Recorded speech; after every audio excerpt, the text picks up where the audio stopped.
This is a shipyard. It's a shipyard on the Isle of Wight in Great Britain. It's a shipyard that builds Arksen Explorer yachts. But Arksen is so much more than just an Explorer yacht builder. Today, I'm excited to be able to show you their product range, the yachts that they have in construction, but also to take a moment to explain why it is I say that there's so much more to Arksen than just a builder of some very cool looking Explorer yachts.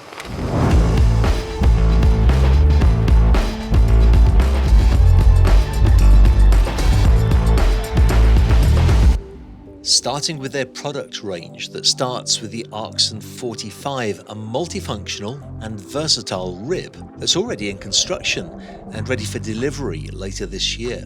That boat needs a video all of its own, so watch this space.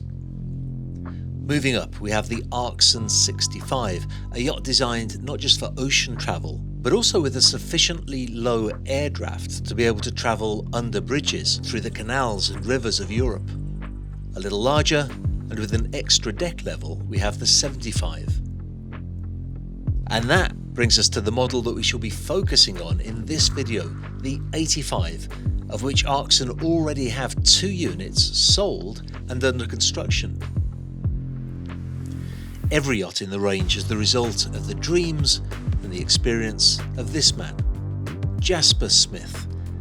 I interviewed Jasper the day before we filmed, and I'll put a link to that video at the end of this video so you have some background on what inspired him to start producing Explorer yachts. He commissioned the renowned Humphreys yacht design to create a hull that would be what he calls a hyper-efficient, slippery hull.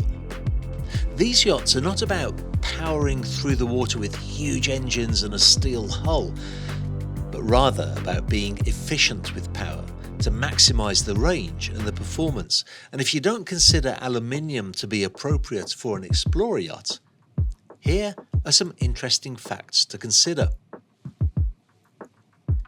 The Arksen 85s are built to exceed Lloyd's SSG G6 standards. Now the SS in that stands for Special Service Craft. The MCA certification is for unrestricted operation.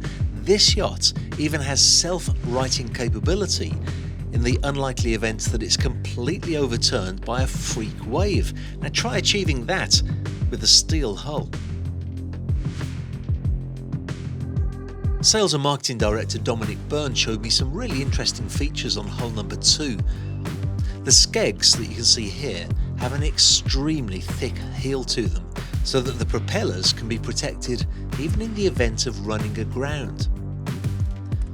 The high requirements of the regulations require a 6mm thickness for the hull, but Arksen have insisted on doubling that so that they are 12mm thick below the waterline.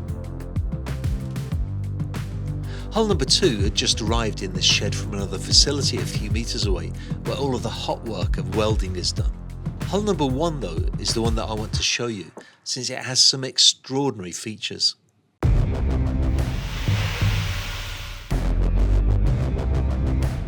This particular yacht will have a transom garage door that folds down to become a swim platform. The lazarette itself will be used by the owner as a work area, so there'll be storage, a workstation, a dive compressor, and so on. Move a little further forward though, and it becomes really fascinating. Whilst Hull 2 will have a standard configuration of 2 Scania engines and inline propeller shafts, Hull number 1 will have no engines as such at all, but rather 3 variable speed Hyundai generators. The generators will charge a lithium battery bank, and a management system will deliver power to the propulsion system or the hotel load. But that's not all they will have to power, because this yacht will benefit from both fin stabilizers and gyroscopic stabilizers. In England, this is what we call a belt and braces approach. Apparently the owner will be using the yacht to do a lot of filming on his explorations, so stability was especially important. The range of the yacht with this system is expected to be around 7,000 nautical miles at 9 knots. And this is a good moment to explain to you how this is calculated. Not only are modern computer simulation programs extremely sophisticated, but a 2.5 metre exact scale replica of the yacht was run through its paces in a test tank to see how it would perform in various sea states. By the way, that's also how Arksen can be pretty confident about the yacht's self-righting capacity. Let's go up to the main deck level though. The aft deck on this yacht is extremely spacious enough in fact for a 5.5 metre tender and a host of other accessories. Now this yacht will use the area mostly for tender and equipment storage, but the shipyard also offers what they call a syndicate version, with a seating area more typically found on a super yacht. Moving forward inside the vessel, there'll be a small lobby with a dayhead to port and a locker for wet weather gear to starboard. Sliding doors then lead to a galley area, a dining area, and a secondary helm station to the extreme forward end.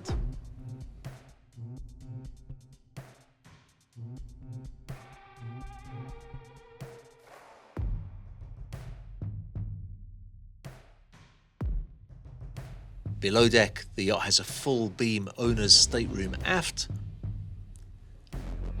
2 guest staterooms further forward, port and starboard, and the crew quarters are positioned at the extreme forward end of the yacht. This also is a versatile area, so hull 1 has space for 2 crew since the owner and his guests are really quite hands-on, whilst hull 2 will have the more standard configuration for a crew of 4. That leaves us with the Sky Lounge on the bridge deck. Now, clearly here the main helm station goes forward, we have a cosy seating area here, but there are 2 very intriguing details that I want to show to you. Starting with this, the air conditioning. Most yachts of this size will circulate the same air within the vessel, working hard to chill it while it's in the vessel. Not Arksen. They bring in fresh air from the outside and they circulate constantly fresh air within the yacht, and what happens is as the cool air exits the yacht, it's used to chill the warm air that's coming into the yacht. It's such an efficient system, and actually it gets inspiration from all things from penguins' feet. As you can imagine, penguins' feet get very cold as it's waddling along on the snow. So what happens is as the little penguin heart pumps warm blood down to the feet, a heat exchanger in the ankle warms up the cold blood that's heading back up. And if you think that's amazing, just take a look at this.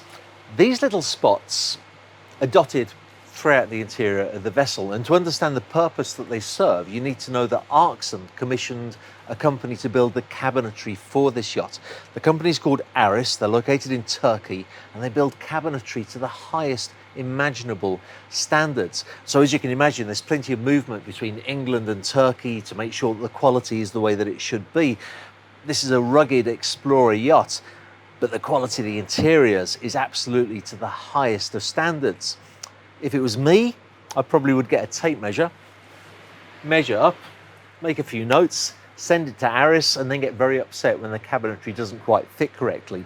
Of course, that's not the way that Arksen work, but listen to the extremes that they take it to. They have a machine that shoots millions of points of light all over the interior of the vessel to make what's called a point cloud with absolute perfect precision, so that in Turkey they know that the cabinetry will absolutely fit the way that it should. And as a matter of fact, this week the Turkish company are here to fit that cabinetry, taking total responsibility to make sure that it fits perfectly throughout the yacht.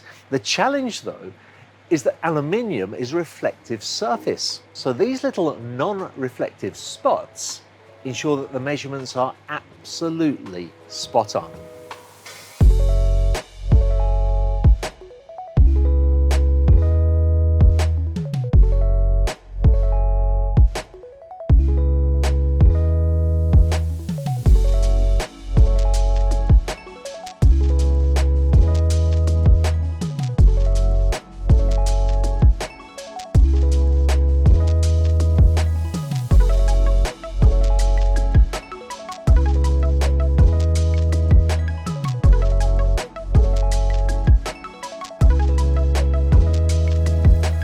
I said at the beginning that this is about more than just building yachts.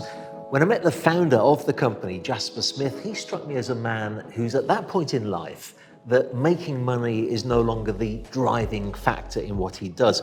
He wants to build yachts that people will use so that they can enjoy the same sort of experiences that he's enjoyed in his life. And he knows that building the yacht is really only getting half of the job done. If you buy your Arksen yacht, you take delivery, what next? It's no mean feat to prepare for an exploration. If you want to go to Antarctica, what permits do you need? Who are the right crew to help you to get there? What about if you want to go to Papua New Guinea, up the Amazon River, or to Vietnam? These things take a lot of planning and a lot of preparation. So Arksen have put together what they call an Explorers Club, headed up by Ollie Hicks, who's a very seasoned explorer himself. Google him. Now he has the network of people that he knows who can help you to find out what permits you need, who are the right crew, what places to avoid, what places to go to, so that you can enjoy using your yacht in the way that it was intended to be used.